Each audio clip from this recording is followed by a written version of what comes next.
네, 오늘 우리에게 주시는 말씀은요, 사무엘상 4장 3절부터 11절 말씀 같습니다. 구약 성경에 413쪽이 되겠습니다. 사무엘상 4장 3절부터 11절 말씀 같습니다. 이 말씀의 뜻을 생각하면서 한 절씩 교독하겠습니다. 제가 먼저 한 절 읽겠습니다. 백성이 진영으로 돌아오매 이스라엘 장로들이 이르되 여호와께서 어찌하여 우리에게 오늘 블레셋 사람들 앞에 패하게 하셨는고 여호와의 언약궤를 실로에서 우리에게로 가져다가 우리 중에 있게 하여 그곳으로 우리를 우리 원수들의 손에서 구원하게 하자 하니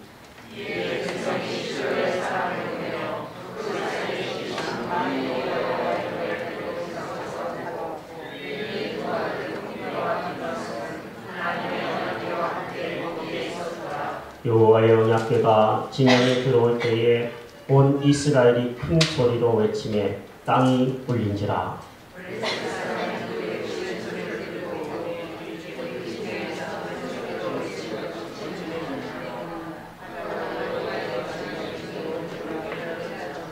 블레셋 사람이 두려워하여 이르되 신이 진영에 이르렀도다 하고 또 이르되 우리에게 화로다 전날에는 이런 일이 없었도다.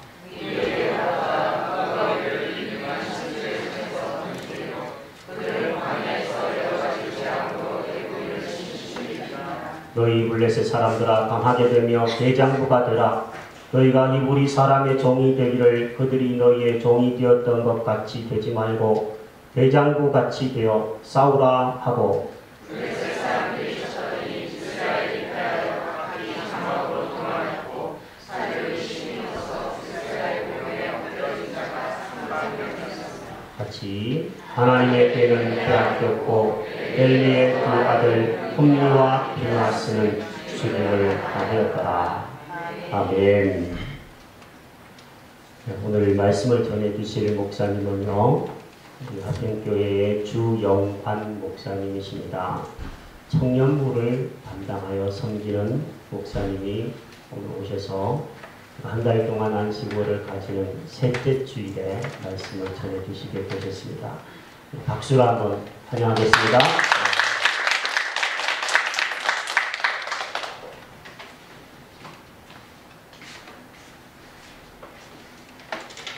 반갑습니다. 결국 또 반갑습니다라고 인사를 했네요. 이거 너무 식상한 단어잖아요. 반갑습니다. 좋은 말을 계속 생각을 해뒀었는데 결국 올라오다가 잊어버렸어요. 저도 모르게 반갑습니다 하고 말하네요. 희망의 교회 설교를 하라는 이제 그런 말씀을 듣고 굉장히 많은 생각을 했었습니다. 어떤 말씀을 같이 나눌까 되게 고민을 하고 설교 제목도 막 따로따로 정하기도 하고 그랬었는데요. 와이프가 가장 일반적인 내용으로 하라고 해서 또 우리의 삶에 가장 중요한 예배에 대해서 오늘 같이 좀 나누고자 합니다. 죄송하지만 제 이야기를 좀 먼저 하도록 하겠는데요. 지난 주간에 이제 저희 가족이 저희 교회에 편찮으신 분이 계셔서 병원으로 신방을 갔어요. 어떤 권사님이 이제 편찮으셔서 갔는데 저희 가족이 이제 아이들도 같이 갔습니다. 저희 이제 큰 아이가 5학년이고 둘째가 3학년인데요. 이제 신방을 하고 기도를 했어요. 그랬더니 기도 시간에 조그만 애가 둘째 아이가 막 옆에서 키득키득 웃는 거예요. 그러니까 눈을 감고 있으니까 상황이 뭔지는 모르지만 뻔하잖아요, 그죠? 아마도 누나랑 장난을 치고 있었든지 아니면 뭔가 장난을 치고 있었으니까 키득키득 웃었겠죠. 근데 제가 그 순간 너무 긴장이 되고 막 화도 나고, 그래도 명색이 목사 아들인데 권사님 앞에서 기도를 하는데 얘가 막 장난을 치고 있으니까 우리가 나오고 나면 이 권사님이 뭐라고 생각하실까 이 생각이 막 드니까 막 이렇게 약간 쭈뼛쭈뼛하고 막 머리가 곤두서는 것 같고 그러더라고요. 그래서 나오면서 이야기를 했죠.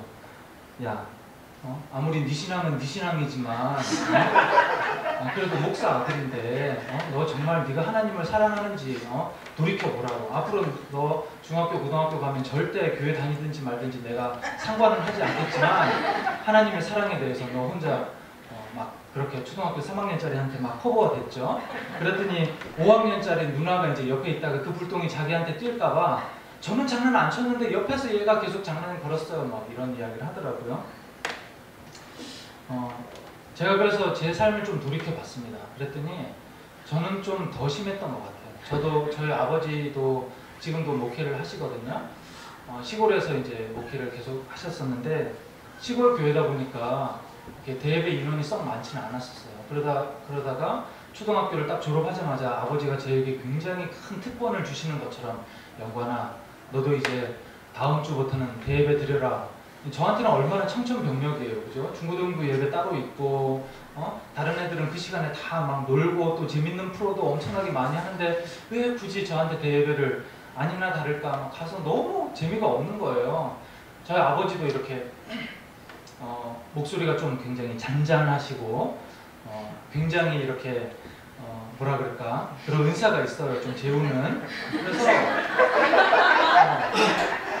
예배 전체 분위기가 좀 그랬던 것 같아요. 막 그 장로님께서 기도를 하시면 천지 창조부터 시작을 하시잖아요. 그죠? 태초부터 막 해가지고 그 당시에 현대까지 오려고 하면 수천 년을 거스르는 그 기도를 해오는 동안에 저도 모르게 정신줄을 놔버리는 거죠. 의식을 잃어버리는 거예요. 중간에 이제 성가대가 찬양을 해서 그 시간에 정신을 차리면 그나마 이제 설교를 조금 듣는데 그렇지 않으면 그날은 완전히 그런 거죠. 제가 제 삶을 이렇게 쭉 돌아보니까 중학교 때는 그렇게 졸았던 시간들이 꽤 많았던 것 같고요. 또 고등학교는 외지에서 다녔어요. 그래서 주일에도 자율학습을 하다 보니까 예배를 제대로 드리지 못했던 경우가 많았던 것 같고, 또 대학은 신학대를 다녔는데 제가 싫어하는 교수님, 또 저를 싫어하는 교수님 이래서 또 설교가 예배에 또 집중을 하지 못했던 것 같고, 이래저래 보면 지금의 참 하나님의 은혜로 제가 목사가 되긴 했지만 저의 예배 생활들을 보면 제가 정말 예배가 너무너무 즐겁고 행복했고 그랬던 시간들에 대한 기억, 그런 사건들은 정말 극소수였던 것 같아요. 도리어 우리가 자주 예배를 드리지만 이 예배 가운데 집중하지 못하는, 또 우리가 예배의 감격에 빠지지 못하는 그런 이유들이 더 많은 게 아닌가, 그런 생각들이 더 많이 듭니다. 그럼에도 불구하고 우리는 저는 예배에 그냥 꾸준히 그 예배 시간에 앉아 있었기 때문에, 빠지지 않았기 때문에 제 속에서 위기감들을 느끼지 못하고 별 문제가 없다고 생각했던 그러한 시간들이 더 많지 않았을까. 그 당시 생각을 해보면 또 그렇다고 해서 저희 아버지의 말씀이 안 좋았다 이런 거 전혀 아닙니다. 제가 지금도 이제 가끔 휴가 때나 1년에 한두 번 정도 수요일에 내려가서 이제 아버지의 설교를 들으면 야, 정말 왜 그때는 졸았을까 이런 생각이 많이 드는데, 그 당시에 제가 중학교 때나 이럴 때 보면 제가 이렇게 쭉 성장을 하면 제가 롤모델로 삼아야 되는 많은 어르신들이 있잖아요. 그죠? 그분들도 여전히 저랑 동일하게 졸고 계셨거든요. 그러니까 제가 더 위기감을 느끼지 못했던 거죠. 이런 게 그냥 그리스도인의 삶이려니, 이런 게 예배의 모습이려니 생각을 하면서, 이러면서도 충분히 우리는 예배에 빠지지 않고 있기 때문에 구원받을 조건들은 되지 않는가, 이런 스스로의 위안을 삼았던 그런 시간들이 많았던 것 같습니다. 오늘 본문에서 보면 두 제사장이 나옵니다. 홈리 제사장과 비느하스 제사장, 이 두 사람이 등장을 하는데요. 둘은 형제였고 또 둘은 동시에 제사장이었습니다. 당시 이 두 사람은 실로라고 하는 그런 지역의 제사장이었는데요. 제사장은 저처럼 어떤 자격을 따야지만 되는 것이 아니라 아버지가 제사장이면 아들은 그냥 자연스럽게 제사장이 되는 것입니다. 그러니까 다른 말로 표현을 하자면 저처럼 모태신앙인 것이죠. 그리고 자라면 당연히 스스로 제사장이 되리라고 하는 건 누구보다도 잘 알고 있었고, 어릴 때부터 아버지가 제사를 드리는 것에 대해서 잘 보고 배웠던 것이 바로 그들의 모습이었던 것이죠. 특히나 이 실로 지역의 제사장이었는데, 이 실로라고 하는 지역은 나중에 예루살렘으로 성전이 옮겨지고 수도가 옮겨지기 전까지는 실제적인 이 행정적인 것과 또 종교적인 그런 중심지 역할을 했던 곳이 바로 이 실로였습니다. 그러니까 이 실로에서 제사장을 하고 있다라고 하는 것은 다른 말로 표현하자면 우리로 치자면 강남에서 제일 큰 교회 목회를 하고 있다, 이렇게 생각을 할 수도 있는 것이죠. 그러니까 상당히 그들이 가지고 있는 명성과 영향력과 이런 것은 굉장히 대단하다고 할 수가 있는 것입니다. 더구나 그들이 제사를 집례한다라고 하는 것은, 이 제사라고 하는 것은 오늘로 정확하게 동일한 것은 아니지만 우리가 이 예배 가운데 하나님께서 임재하시는 것처럼 이 제사야말로 하나님 앞에 드려지는 것이고, 하나님께서 임재하셔서 그들의 제사를 받는 것이었기 때문에 제사장이라고 하는 것은 이스라엘 전체에 그들의 모든 것을 드리고 가장 중심적으로 하나님의 임재를 가장 주관하고 있다라고 하는 그런 중요한 역할인 것이죠. 그런데 이렇게 명성이 있고 영향력이 있으며 그 제사를 주관하는 이 홈리와 비누아스 제사장은 그 제사에 있어서 사실은 실패하고 말았던 것입니다. 그들이 평소에 제사를 지낼 때에, 물론 우리는 이렇게 예배를 드리지만 그들이 제사를 지낼 때 여러 가지 다양한 종류로 제사를 합니다. 그때 동물을 태우기도 하고 이러는데 주로 이제 동물이 나오죠. 근데 이때에 하나님 앞에 제사가 드려지기도 전인데 시종이나 직접 가가지고 야, 나한테 줄 거 줘, 미리 줘, 이런 식으로 해가지고 그 동물들을 가지고 와서 자기 먹을 걸 갖다가 씁니다.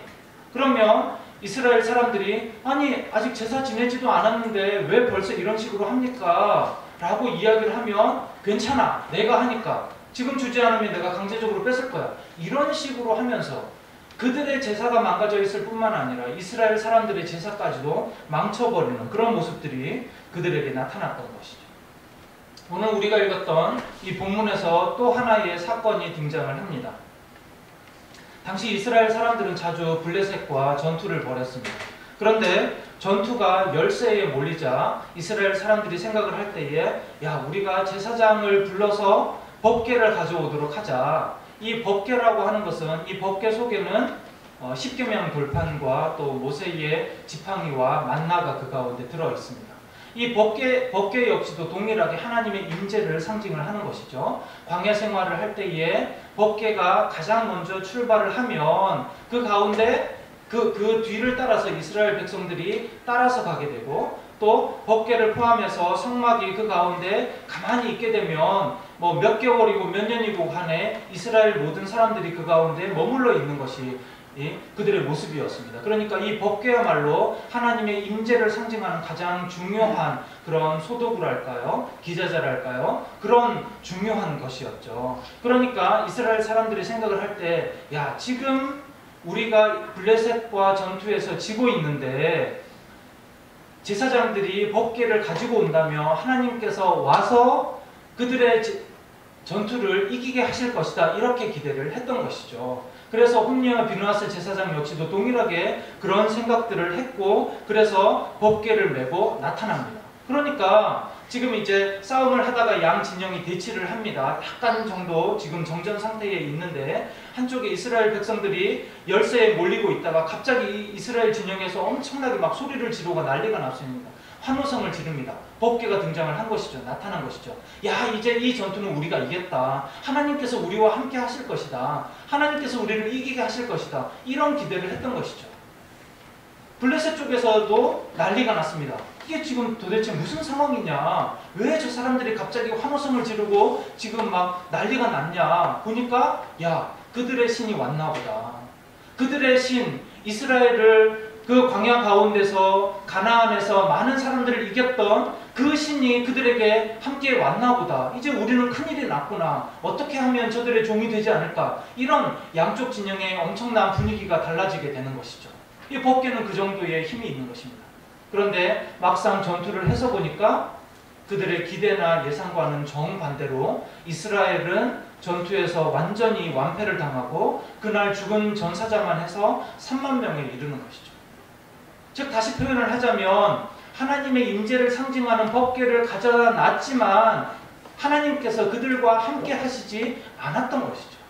결국 그랬기 때문에 그들의 전투는 실패를 했던 것이고 그들은 정말 패망에 이르는 여러 가지 어려운 상황 가운데 이룰 수밖에 없는 그런 일들이 벌어지고 있는 것입니다. 말하자면 이 두 제사장은 모태신앙이었고 하나님을 섬기는 부분에 대해서 누구보다 잘 알고 있었고 그럼에도 불구하고 그들의 제사, 그들의 예배는 실패했고 또 하나님께서 그들 가운데 임재하시지 않았고 왜 이런 일이 생길 수밖에 없었을까요? 우리도 살아가면서 자주 그런 생각들을 하게 됩니다. 내가 이렇게 하나님 앞에서 열심히 생활을 하는데 열심히 예배를 드리는데 왜 하나님께서 나와 함께 하시지 않을까? 이런 생각들을 많이 합니다. 제가 청년부를 섬기고 있어서 청년들을 자주 만나는데요. 올해도 역시 지금 재수를 하거나 상수를 하거나 또 학교 편입을 준비를 하거나 이런 학생들, 청년들이 많이 있습니다. 그 청년들이 고등학교 3학년이나 또 시험을 준비를 할 때는 정말 누구보다도 막 어떤 경우에는 새벽 기도도 빠지지도 않고 또 작전 기도도 하기도 하고 그렇게 합니다. 그런데 시험을 치고 나서 보면 성적이 생각보다 어떤 경우에는 정말 완전히 막 안 좋은 그런 경우들도 있지만 아슬아슬하게 떨어지는 그런 경우들도 있죠. 그럼 제일 먼저 생각되는 부분이 무엇인가 하면 하나님 왜 나에게 이런 시련이 오는 것이죠? 하나님 제가 그렇게 열심히 예배를 드렸고 열심히 기도했고 또 열심히 공부했는데 왜 제 삶은 이런 것인가요? 이것은 비단 청년들뿐만 아니라 사업을 하시는 경우 또 자녀를 키우는 경우 우리들이 자주자주 그런 경우들을 느끼게 됩니다. 삶을 살아가면서 우리가 하나님 앞에서 내 삶을 열심히 살았고 또 무언가 열심히 준비했고 예배도 열심히 드렸음에도 불구하고 우리들의 삶이 전혀 우리들의 예상과 맞아떨어지지 않을 때 실패를 계속해서 겪을 때 우리들은 제일 먼저 생각하게 되는 것이 하나님 왜 우리와 함께 하시지 않습니까? 이런 생각들을 하게 된다는 것이죠. 물론 우리가 그런 고통이나 여러 가지 어려움에 대해서 다 이유를 알 수가 없고 하나님의 뜻을 알 수가 없습니다만은 오늘 두 제사장에게 나타나 있는 이러한 부분에 있어서는 근원적인 문제가 그들에게 있다라고 하는 것을 그들이 예배에 실패할 수밖에 없고 제사에 소홀할 수밖에 없었고 또 하나님께서 전투에 함께 하지 않는 그럴 수밖에 없는 그런 원인이 있다는 것을 우리들은 몇 가지 본문을 보면서 또 성경을 살펴보면서 그것을 찾을 수가 있습니다. 우리가 읽지는 않았지만 그 앞쪽에 사무엘상 2장 12절에 보면 이런 기록이 되어 있습니다. 엘리의 아들들은 행실이 나빠 여호와를 알지 못하더라 라고 기록이 되어 있습니다. 글씨가 좀 작아서 잘 안 보이시나요? 우리가 이것은 개역개정 성경인데요. 다른 번역본 표준 세번역으로 보면 이렇게 기록을 해 있습니다. 엘리의 아들들은 행실이 나빴다. 그들은 주님을 무시하였다. 계속해서 2장 17절에서 보면 이렇게 기록이 되어 있습니다. 이 소년들의 죄가 여호와 앞에 심히 크면 그들이 여호와의 제사를 멸시함이었더라. 그냥 단지 그들이 하나님 앞에서 제사를 드리는 법을 몰랐던 것이 아니라 그냥 단지 하나님 앞에서 그들의 예배와 제사가 실패했던 것이 아니라 그들의 제사는 표면적으로 드러나는 것이고 이 표면적으로 드러나는 예배와 제사가 실패할 수밖에 없었던 이유가 무엇인가? 그것은 이미 그들의 삶 가운데 그들의 머릿속에 이미 하나님에 대해서 여호와에 대해서 무시했던 것이고 업신여겼던 부분들이 그 삶 가운데 이미 뿌리 깊이 있었던 것이었죠. 우리가 자녀들을 키울 때 저 역시도 마찬가지로 제가 왜 예배에 실패할 수밖에 없었던가? 제가 제 삶을 돌아봤을 때 하나님을 믿는다라고 했지만 하나님 앞에서 예배와 어떤 경우에는 어른들이 다니는 부흥회까지도 빠지지 않고 다 따라 다니고 있었지만, 그러나 제 삶 가운데 있어서는 하나님이 인정되지 않았던 것입니다. 하나님의 그 영향력, 하나님이 정말 내 삶의 주관자고 하나님께서 나와 함께 하셔야지만이 내가 살 수밖에 없다라고 하는 그런 부분들이 제 가운데 전혀 인정되지 않았던 것이죠. 그렇기 때문에 제 삶에 있어서는 저는 주일날은 예배를 드리고 있지만 나머지 모든 생활 가운데 있어서는 하나님에 대해서 별로 인정하지도 않고 생각하지도 않았던 것입니다. 이스라엘 백성들 역시 특별히 그 가운데 두 제사장 역시 그랬던 모습이었죠. 전쟁의 법궤만 가져가면 하나님은 그냥 따라올 것이라고 생각을 했고, 전쟁에 이기게 해주실 것이라고 하는 그런 생각, 내가 하나님 앞에서 일주일에 한 번씩 꼬박꼬박 예배드리고 헌금 잘 드리고 그렇게 하기만 하면 나머지 내 삶은 끊임없이 반복적으로 성공이 따라올 것이라고 하는 그 생각, 내가 무언가 계획을 세우기만 하면 하나님이 당연히 내 삶 가운데 성공을 가져다 줄 것이라고 하는 그런 생각, 이 생각은 하나님을 인정하는 것이 아니라 하나님을 무시하는 것이고, 또 어쩌면 하나님을 죽어있는 신, 우상화시키는, 우상들과 동일하게 취급하는 그런 부분이라는 것입니다. 물론 우리가 홈리와 비누아스와 비교를 할 때 우리가 대놓고 하나님을 무시했다는 그런 말이 아닙니다. 이것은 우리가 일주일에 한 번 혹은 그 이상으로 예배에 참여한다고 해서 그것만으로 충분하다고 하는 그런 생각 자체가 우리들에게 있어서는 안 된다는 것이죠. 이사야 1장 11절에 보면 이렇게 하나님께서 말씀을 하십니다. 여호와께서 말씀을 하시되 너희의 무수한 재물이 내게 무엇이 유익하뇨? 나는 순양의 번제와 살찐 짐승의 기름에 배불렀고 나는 수송아지나 어린 양이나 순염소의 피를 기뻐하지 아니하노라. 15절에 연속해서 보실 때에 너희가 손을 펼 때에 내가 내 눈을 너희에게서 가리고 너희가 많이 기도할지라도 내가 듣지 아니하리니 이는 너희의 손에 피가 가득함이라. 이스라엘 사람들은 생각을 할 때에 1년에 한 번 고정적인 제사와 또 반복적으로 화목제와 여러 가지 제사를 지내기만 하면 하나님께서 기뻐할 것이라고 생각을 했습니다.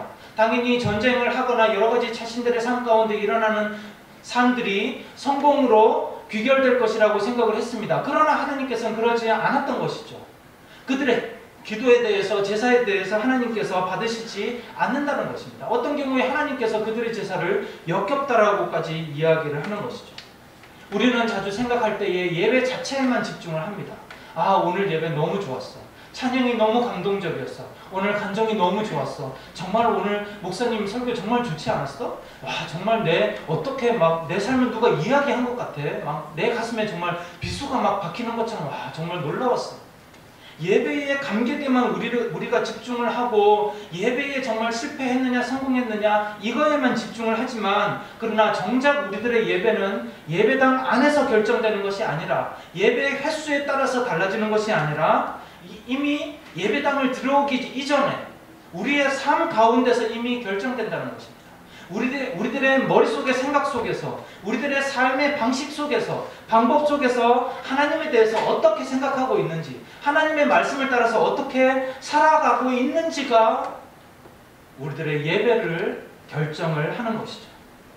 그렇기 때문에 사도 바울은 로마서 12장 1절에서 이렇게 이야기를 하는데, 로마서 12장 1절을 함께 같이 읽어보겠습니다. 시작. 그러므로 형제들아, 내가 하나님의 모든 자비하심으로 너희를 권하노니 너희 몸을 하나님이 기뻐하시는 거룩한 산 제물로 드리라. 이는 너희가 드릴 영적 예배니라. 무언가 영적이라고 하는 것은 홀리하고 경건하고 무언가 종교적인 것과 관련된 것이 아닙니다. 우리들의 살아가고 있는 모든 것은, 내가 노래방을 간다고 하더라도 그것은 영적인 것이고, 내가 당구를 친다고 하더라도 그것은 영적인 것입니다. 우리들이 살아가고 있는 모든 삶 자체가 육적인 것이며 동시에 영적인 것이죠. 내가 하나님 앞에서 하나님의 자녀로 살아가고 하나님 앞에서 예배자로 살아가는 그 자체가 예배 시간에서 있을 때 그것만이 예배가 아니라 우리는 예배자로서 살아가는 것이고, 그렇기 때문에 우리들의 삶 자체가 하나님 앞에서 드려지는 제사요, 예배요, 내가 우리들의 삶이 제물이 되어야 되는 것입니다. 사랑하는 우리 희망의 교회 가족 여러분, 저는 여러분들에게 우리가 착하게 살아야 된다라고 이야기를 하는 것이 아닙니다. 도덕적인 것에 대해서 이야기를 하는 것이 아닙니다. 그리스도인들은 착하게 사는 것이 그리스도인이 아니라 하나님의 뜻을 생각하고 하나님의 뜻을 분별하면서 말씀대로 살아가는 것이 바로 그리스도인인 것이죠. 우리는 하나님의 자녀입니다. 저와 여러분이 동떨어져서 서로 다른 곳에서 살아가고 서로 다른 곳에서 우리가 예배하고 있다고 하더라도, 제가 한 주간 동안 희망의 교회가 언제 세상 가운데서 희망이 될까에 대해서 굉장히 많은 생각을 했었습니다. 많은 교회 가운데 개척교회가 하나가 생겨난다고 해서 그것이 또 다른 희망이 될까? 그것이 아니라는 것이죠. 우리의 삶의 현장 가운데서 하나님의 자녀답게 살아갈 때, 그때서야 비로소 교회가 희망이 되는 것이죠. 전 교회 이름이 너무 좋은 것 같아요. 이 세상은 사실 이미 희망이 없습니다. 아까도 집사님께서 기도하실 때 전쟁에 대해서 이야기를 하셨지만, 전쟁이 아니라도 더 많은 것 때문에 우리는 이미 죽어가고 있고, 몸이 늙어서 죽는다고 하더라도 우리의 영혼은 이미 어릴 때부터 이미 죽어가고 있습니다. 교육은 무너졌죠? 문화 무너졌죠? 모든 것이 다 무너졌습니다. 정신적인 영역을 지탱해야 되는 법과 교육과 이 모든 것이 다 무너졌을 때 마지막으로 유일하게 살아남는 세상의 희망이 무엇인가? 그게 바로 교회인 것이죠. 그런데 이 교회가 지금까지 정말 희망의 역할을 해왔는가? 그렇지 못하다는 것이죠. 이제 우리가 그 가운데서 희망으로서 설 수 있는 것은 우리가 예배자로서 살아갈 때, 우리의 삶 속에서 하나님의 말씀이 설 때, 그때서야 비로소 우리가 이 땅 가운데서 정말 하나님의 예배자로서 희망으로서 살아갈 수 있게 되는 것입니다. 우리 사랑하는 희망의 교회 지체 여러분들, 우리가 예배자로서 살아갈 때에 우리 모든 예배 가운데 감격이 있기를 예수 그리스도의 이름으로 축원합니다. 기도하겠습니다.